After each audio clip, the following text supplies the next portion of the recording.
சாமனோட flop movie அப்படின்னு சொல்லிட்டு நீங்கள் ஏதாவது படத்தை கன்சிடர் பண்ணியிருக்கீங்க? அப்படி ஒரு 10 படம் இருக்கே. ஓகே, ஓப்பனாக சொல்லிட்டீங்க. ஏன் என்ன இது எல்லாருக்கும் தெரியுமே அது.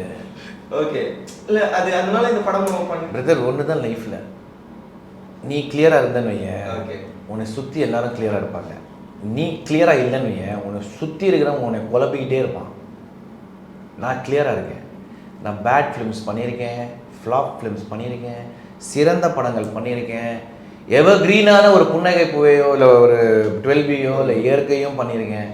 ஃப்யூச்சரில் நல்ல படங்கள் பண்ண போகிறேங்கிற நம்பிக்கையோடு இருக்கேன். ஸோ எனக்கு எந்த பிரச்சனையும் இல்லை. Face the world as you are, don't fear. ஏன்னா இந்த ஜென்ரேஷனுக்கு மிகப்பெரிய 2 பிரச்சனை இருக்குது.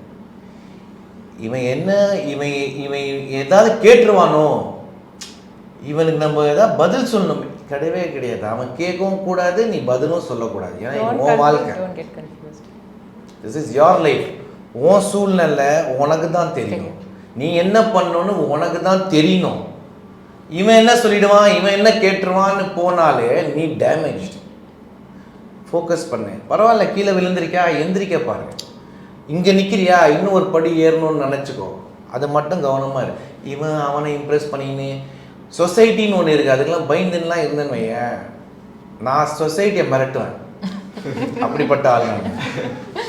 ஏன்னா நான் தானே, நீ எனக்கு ஒரு ஒரு ஒரு தடவை ஹெல்ப் பண்ணதில்லை, சோறு போட்டதில்லை, ஒரு விஷயம் கேட்டதில்லை, நீ எப்படி என் மேலே கமெண்ட் பண்ணலாம்?